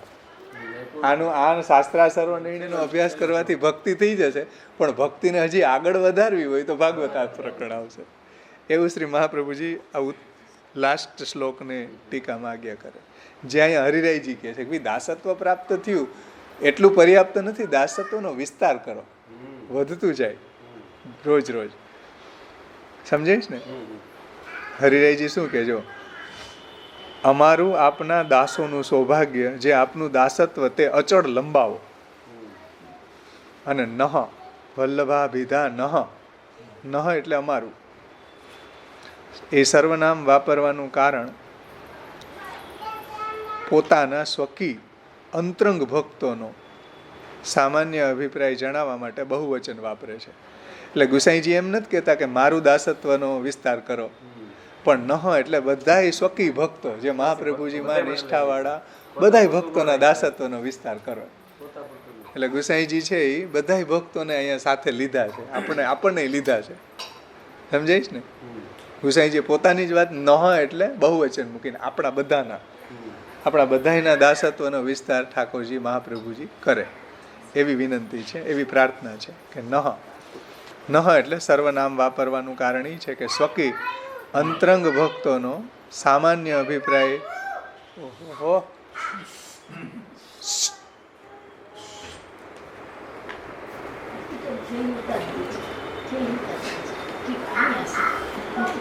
સૌભાગ્ય બહુ પ્રકારનું છે. નહ એટલે અહીંયા બહુવચન આ સર્વનામ વાપરવાનું કારણ પોતાના સ્વકી અંતરંગ ભક્તોનો સામાન્ય અભિપ્રાય જણાવવા બહુવચન વાપરે છે. એટલે સૌભાગ્ય બહુ પ્રકારનું છે. તેથી બીજા સૌભાગ્યથી આ સૌભાગ્ય જુદું બતાવવા માટે નિજ દાસસ્ય શબ્દ વાપર્યો છે. એટલે નિજ દાસસ્ય કેમ વાપર્યો છે? તો કે જે સ્વકીજનો છે, જે અંતરંગ ભક્તો છે, એનું તો સૌભાગ્ય આ જ છે. સમજો કે નિજ દાસના સૌભાગ્ય કેવા છે? પ્રભુમાં ભક્તિ વધે, મહાપ્રભુજીનું ફલરૂપ દાસત્વ આપણને પ્રાપ્ત થાય. પણ જે સ્વકીજનો નથી એ તો બીજું વસ્તુને સૌભાગ્ય માને છે કે પૈસા મળી જાય ને, ગાડી મળી જાય ને, ધન આ મળી જાય ને, તે મળી જાય ને, છોકરી મળી જાય, નોકરી મળી જાય, એ એનું સૌભાગ્ય છે. નિજદાસનું આવું સૌભાગ્ય હોય જ નહીં કોઈ દી. નિજદાસનું સૌભાગ્ય તો એ જ હોય કે મહાપ્રભુજીના ચરણ કમળનું ફલાત્મક દાસત્વ અમને પ્રાપ્ત થાય. તો હરિરાયજી એમ કહે છે કે જે સ્વકીજનો છે, જે નિજદાસો છે, એનું સૌભાગ્ય તો આ જ છે.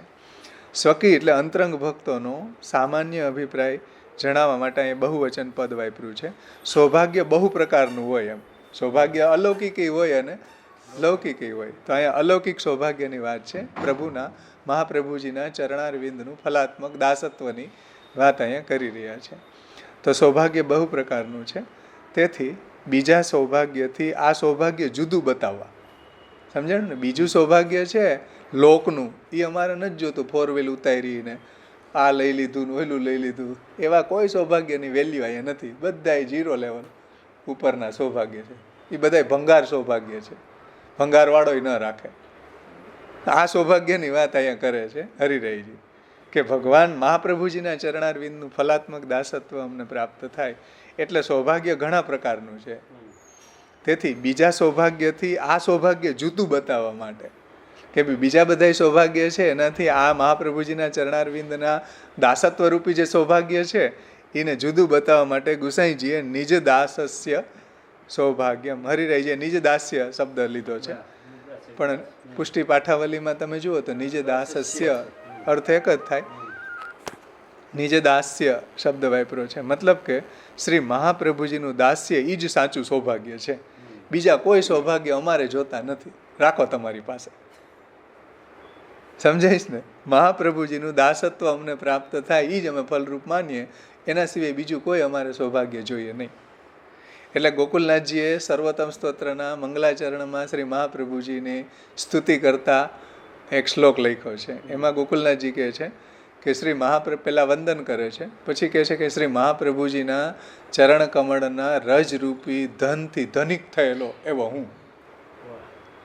મહાપ્રભુજીના ચરણ કમળની રજરૂપી ધનથી ધનિક થયેલો હું. તો મહાપ્રભુજીના ચરણની રજને ધન માને છે. અશેષ ભક્ત સંપ્રાર્થ્ય ચરણાબ્જ રજો ધનમ. અને આ ધન વૈધું તો આપણે બહુ રીચ થઈ ગયા, બાકી ભંગાર્યા બધા. જો આ ધન ન મળ્યું, મહાપ્રભુજીના ચરણ કમળનું દાસત્વ રૂપી સૌભાગ્ય ન મળ્યું, તો બધાય ભંગાર્યા છે. લાવો રસના બૂટ, ચંપલ, હળી ગયેલા ખુરશિયું, હળી ગયેલા કબાટ, ફ્રીજ, ટીવી, લાવો કોઈ લાવો ભંગાર, એ બધા ભંગાર્યા. મહાપ્રભુજીના ચરણારવિંદનું જો દાસત્વ પ્રાપ્ત ન થયું તો આ બધું ભંગાર જ છે. એમ હરિરાયજી કહે છે. એનું તાત્પર્ય આવું છે કહેવાનું કે આ જ મોટું આપણું સૌભાગ્ય છે કે મહાપ્રભુજીના ચરણ કમળની રજરૂપી ધન આપણને મળી જાય આ જન્મમાં. બીજું કંઈ ન જોઈએ અમારે. ફલન ઝૂંપડીમાં રહેતા હોય, આપણા જેવો ધનિક દુનિયામાં કોઈ નથી. અને હતા ને ભગવદીઓ, હા, તિલક માટેની આરસી નહોતી તોય ધનિક હતા. એને ઈ ધન કોઈની પાસે નહોતું પાછું, છે ને? ઈ ધન પાછું કોઈ ચોરી ન જાય. જેટલું બીજાને આપો એટલું વધે, અને ઓલું ધન તો તેજુરી ખાલી થઈ જાય આપો તો. હરિજન કો હરિનામ બડો ધન. કીર્તન છે અષ્ટસખાનું કે હરિજન જે ભગવાનના ભક્તો છે એને બડો ધન તો હરિનામ જ છે. એને તમે જેટલું બીજાને આપો એટલું પાછું સ્ટોર થઈ જાય, વધી જાય. કોઈ ચોર ન ચોરી કરે, શાંતિથી સુઈ જાય માણસ. એમાં તો ટેન્શન હોય ચાલુ કે વયું જશે તો પાછું આયે કષ્ટ ગયે કષ્ટ કષ્ટમ પ્રાપ્તસ્ય રક્ષણે અપ્રાપ્ય તું મહાકષ્ટ કષ્ટમ દ્રવ્ય મિહોચ્યતે. હા, કષ્ટની મૂળ જ દ્રવ્ય છે. આયે કષ્ટ આવે તો ઈ ઉપાધિ. ઉપાધિ. આયે કષ્ટ હમણાં કીધું ઓલા બેન કે જમીન વેચ્યું તો કે હકડસ પછી શાંતિથી જીવ સુઈ નહીં શકો તમે. પૈસા આવ્યા પતી ગયું ઘરમાં આવ્યા હવે 70-80 લાખની જમીન વેચે પછી કોઈ શાંતિ, પછી શક ન લેવા દે કોઈ, ઊંઘ ન આવે પછી ઊંઘ ન આવે. ઊંઘ ઉડી જાય. તો આયે કષ્ટ, ગયે કષ્ટ, જાય તોય કષ્ટ. કષ્ટમ પ્રાપ્તસ્ય રક્ષણે, પ્રાપ્ત કરવામાં ગધા મજૂરીમાં કષ્ટ. કષ્ટમ પ્રાપ્તસ્ય રક્ષણ, એનું રક્ષણ કરવામાં કષ્ટ. ઇન્કમ ટેક્સ વાળાને ખબર પડી જશે, વાં નાખવું, દિવાલોમાં નાખવું, નાખવું ક્યાં? આમાં ક્યાં આવે? ઈ જ વાત કરે છે હરિરાયજી. આયે કષ્ટ, ગયે કષ્ટ, કષ્ટમ પ્રાપ્તસ્ય રક્ષણ. અપ્રાપ્ય તું મહાકષ્ટ, ન મળે તો પાછું બહુ મોટું કષ્ટ. કે ફ્લેટ ન લીધો, હાય હાય, રેફ્રિજરેટર ન લીધું, હાય, ગાડી ન લીધી, હાય હાય, અપ્રાપ્ય તું મહાકષ્ટ. દ્રવ્યમ કષ્ટમ ઇહો છે. આ બધી અનર્થની મૂળ દ્રવ્ય છે, કષ્ટની મૂળ ઈ જ છે. નથી બધા આનંદથી જીવે છે એને લોભ વધારે છે. લૌકિકમાં કહેવત છે કે જેને હોય એને વધારે લોભ હોય, ન હોય એને એટલી બધી ચિંતા ન હોય. આ બહુ તકલીફ છે મોટી, અને એની પાછળ આપણે દોડીએ છીએ. હરિરાયજી એમ કે સાચું ધન તો મહાપ્રભુજીના ચરણ કમળની દાસત્વ આપણને મળી જવું, એનાથી મોટું દુનિયામાં કોઈ ધન હોઈ શકે નહીં. અને ઈ ધન જેને મળી ગયું એ સર્વથી મોટો રીચ, મોટો ધનવાન કહેવાય. અને ઈ જ ધનની પ્રાપ્તિ માટે બધા આચાર્યો મહાપ્રભુજીને વિનંતી કરે, જ્યાં પ્રાર્થના કરી, ગુસાઈજીએ પ્રાર્થના કરી કે આવું સૌભાગ્ય અમને આપો. મને એકને નહીં, જેટલા બી મહાપ્રભુજીના ભક્તો છે અનન્ય, મહાપ્રભુજીની આજ્ઞા પ્રમાણે ચાલવા વાળા, એ બધાને આપો. વચ્ચે એડવોકેટ થઈને આવો અપીલ કરે છે. જેમ મહાપ્રભુજી એડવોકેટ થઈને કહે ને કે કૃષ્ણ વલ્લભો અબ્રવીત, કૃષ્ણાશ્રય સ્તોત્રમાં છેલ્લે કીધું ને, તસ્યાશ્રયો ભવેત કૃષ્ણ ઇતિ શ્રી વલ્લભો અબ્રવીત. ઠાકોરજીને કીધું કે ભાઈ આનો આશ્રય થાજો, આ તમને અનન્ય. પાછું આપણને સમજે કે તું એનો અનન્ય થઈને રહેજો, અન્ય આશ્રય ન કરતો. બેયને જોડવા વાળા મહાપ્રભુજી છે, વચ્ચે વકાલત કરે છે.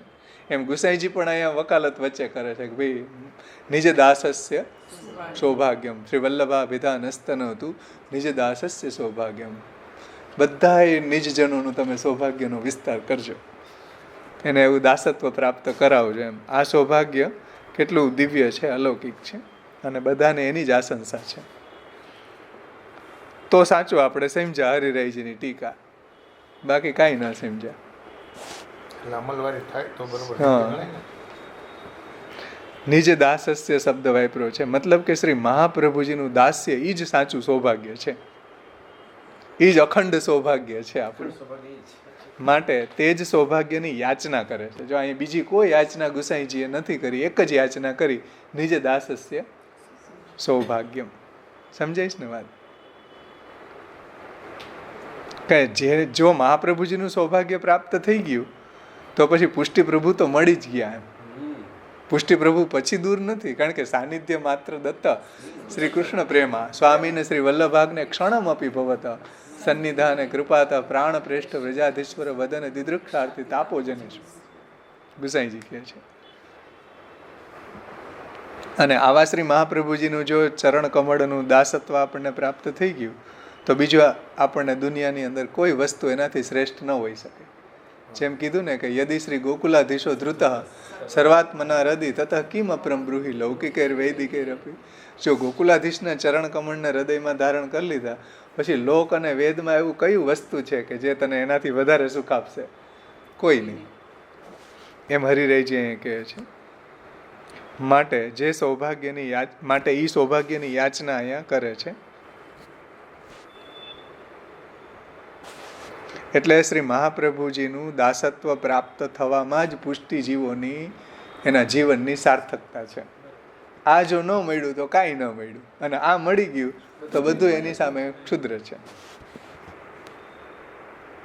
એ જ સૌભાગ્યની યાચના છે. વળી દાસોના પણ સાક્ષાત અને પરંપરા એમ અનેક પ્રકાર હોય છે.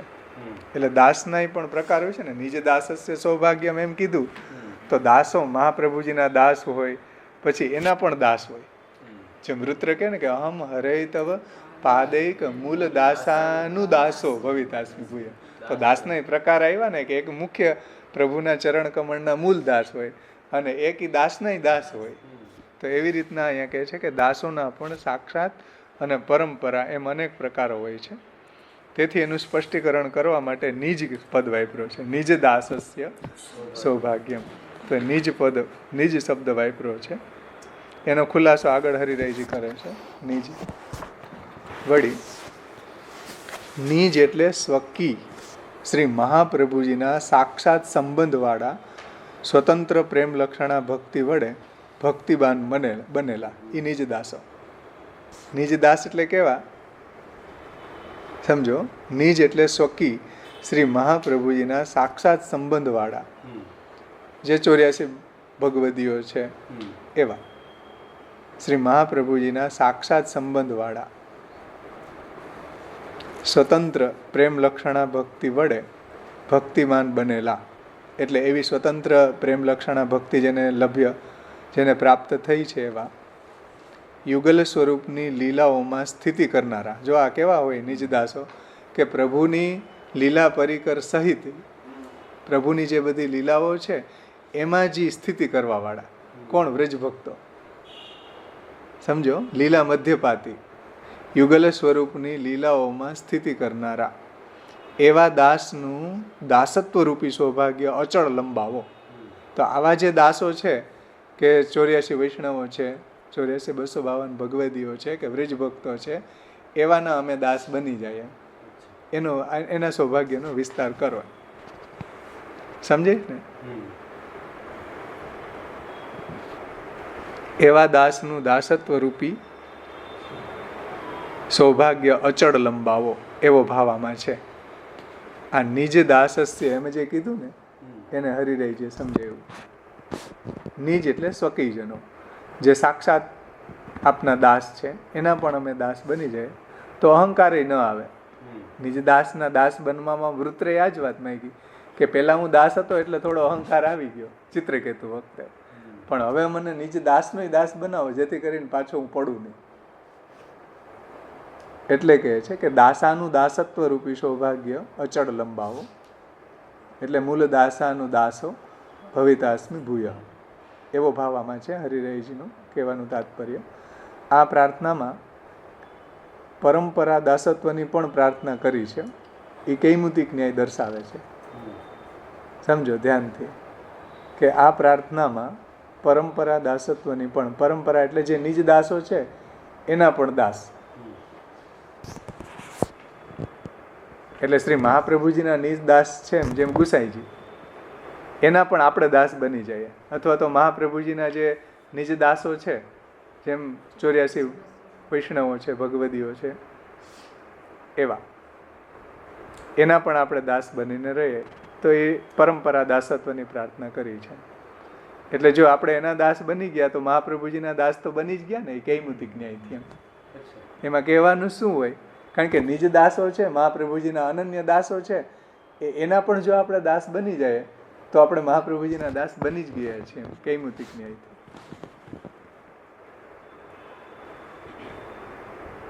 એવું હરિરાયજી અહીં કહે છે કે આ પ્રાર્થનામાં પરંપરા દાસત્વની પણ પ્રાર્થના કરી કૈમુતિક ન્યાય દર્શાવે છે. એટલે આ સૌભાગ્યનું દાન જ માત્ર નહીં પરંતુ વિસ્તારપૂર્વક લંબાવવાના આશયથી કહે છે કે તનોતું એટલે વિસ્તારો. એટલે દાસ બની જાય અને ત્યાં બેઠા રહે એવું નહીં. આ દાસત્વનો વિસ્તાર કરો એટલે આગળ વધે. જેમ હમણાં શ્રી મહાપ્રભુજી આમાં સમજાવ્યું કે કૃષ્ણમાં પ્રેમ થઈ જાય શાસ્ત્રાર્થના સર્વનિર્ણયના અભ્યાસથી, પછી પ્રેમરૂપી વેલને આગળ વધારવા માટે હું ભાગવતાર્થ કહી રહ્યો છું. તો પ્રેમ આગળ વધવો જોઈએ, પ્રેમ આસક્તિ વ્યસન કે સર્વાત્મ ભાવમાં. એમાં એ હરિરાયજી કહે છે કે તનોતું ગુસાઈજી કેમ મૂક્યું? તો કે તનોતું એટલે વિસ્તારો. દાસ બની ગયા એટલું જ નહીં, હજી વધારે ને વધારે એનો વિસ્તાર થાય એમ તનોતું એવી પ્રાર્થના છે. તો આવું નિજ આ સૌભાગ્યનું દાન જ માત્ર નહીં પરંતુ વિસ્તારપૂર્વક લંબાવવાના આશયથી કહે છે કે તનોતું. આ પ્રાર્થના વડે આ સૌભાગ્યની ઉત્પત્તિ અને વૃદ્ધિ કેવળ શ્રી મહાપ્રભુજીને આધીન છે. આવા દાસત્વની સૌભાગ્યની પ્રાપ્તિ જે છે એ મહાપ્રભુજીને અધીન છે ને વૃદ્ધિ એ મહાપ્રભુજીને આધીન છે. બે પ્રાપ્તિ અને વૃદ્ધિ એ બે આચાર્ય ચરણોને આધીન છે. હવે મહાપ્રભુજી આપણી ઉપર એવી કૃપા કરે તો આ મળે, નહીંતર ન મળે. આપણે મહાપ્રભુજીની આજ્ઞાથી થોડાક બી આડાવડા ગયા ને તો ન મળે. મહાપ્રભુજીના અનન્ય આશ્રય બનીને મહાપ્રભુજીની બધી આજ્ઞાઓ છે એને અનન્યતાથી પાલન કરીએ તો આવું દાસત્વ આપણને સૌભાગ્ય મળે, નહીંતર ન મળે. એવું હરિરાયજીનું તાત્પર્ય છે કે નિજ દાસનું, નિજ દાસસ્ય સૌભાગ્યમ. નિજ દાસનું એને પાછું સાધન વડે સાધ્ય નથી. જુઓ, આવું મહાપ્રભુજીનું અનન્ય દાસત્વ છે એ આપણા જીવકૃતિ કોઈ સાધનોથી લભ્ય થતું નથી, જીવકૃતિ સાધનો વડે સાધ્ય નથી. તે પણ સ્પષ્ટ કહે છે. એ વાતે સ્પષ્ટ કહી દીધી કે કૃપૈક લભ્ય છે, શ્રી મહાપ્રભુજીને અધીન છે. નિજદાસનું ફળ ન કહેતા સૌભાગ્યની માગણી કરે છે. એટલે નિજદાસને ફલ પ્રાપ્ત કરાવો કે નિજદાસનું ફલ એવું નહીં કહેતા, નિજદાસસ્ય સૌભાગ્યમ એની માગણી કરે છે. એનું કારણ એ છે કે આ દાસ્ય સૌભાગ્ય સદા પ્રભુમાં ભાર્યાનું પતિમાં હોય છે તેવું અચળ પ્રકટ રહેવાની પ્રાર્થના કરે છે. એટલે કેવું સૌભાગ્ય? તો કે જેમ ભાર્યાનું પતિમાં હોય, એટલે જેમ પત્ની હોય એ પતિની સેવામાં રત રહે અને એનું સૌભાગ્ય એનો પતિ જ હોય, એવી જ રીતના આપણું સૌભાગ્ય શું છે? મહાપ્રભુજીના ચરણ કમળનું નિજ દાસતા આપણને પ્રાપ્ત થવી. એટલું જ નહીં પણ એનો અચળ લંબાવો. એનું તાત્પર્ય હરિરાયજી એ રીતે સમજાવે છે કે આ દાસ્ય સૌભાગ્ય સદા પ્રભુમાં ભાર્યાનું પતિમાં હોય છે એવું અચળ એટલે હંમેશા, અચળ એટલે ચિરકાળ પ્રકટ રહેવાની પ્રાર્થના છે કે જેમ ભાર્યાનું પતિમાં સૌભાગ્ય હોય એમ.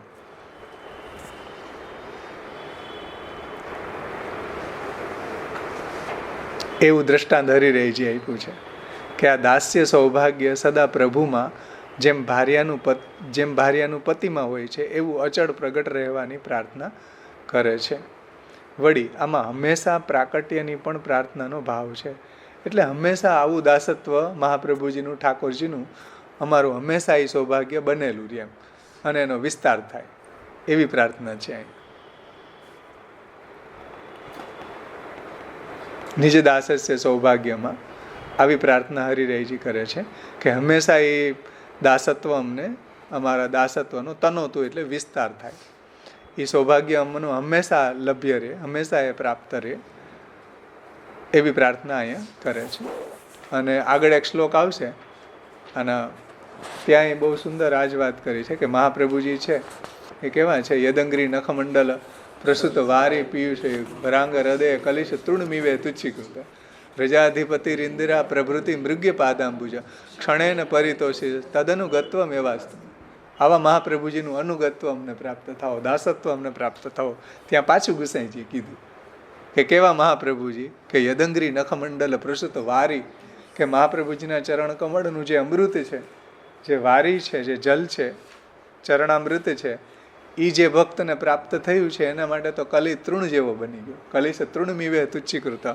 અને વ્રજાધિપતિ ઇન્દિરા પ્રભૃતિ મૃગ્ય પાદાંબુજ, જે વ્રજાધિપના શ્રી કૃષ્ણના ચરણ કમળને ઇન્દિરા એટલે લક્ષ્મીજી શોધી રહી છે તો એને પ્રાપ્ત નથી થતા એવા ઠાકોરજીનું ક્ષણેન પરિતોષિત, એક ક્ષણમાં જ જેને પ્રસન્ન કરી લીધા છે એવા મહાપ્રભુજી છે કે જે ઠાકોરજીને ઇન્દિરા તો શોધી રહી છે. મોટા મોટા દેવતાઓ બ્રહ્મા શિવ એ તો ભગવાનના ચરણ કમળને શોધે છે છતાંય મળતા નથી.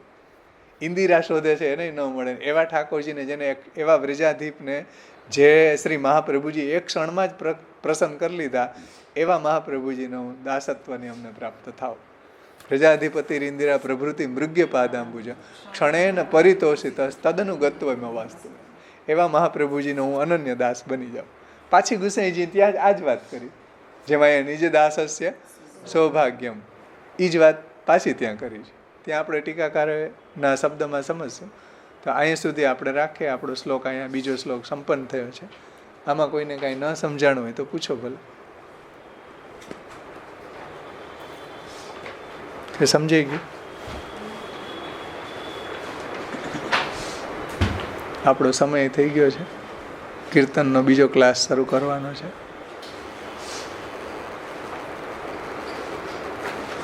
કેવું મહાપ્રભુજીના સ્વરૂપને સમજાયું, એ રોમાંચ થઈ ગયા. આપણા આચાર્યોનું રમણ કેવું ચાલતું છે મહાપ્રભુજીની અંદર, ગુસાઈજીનું, હરિરાયજીનું.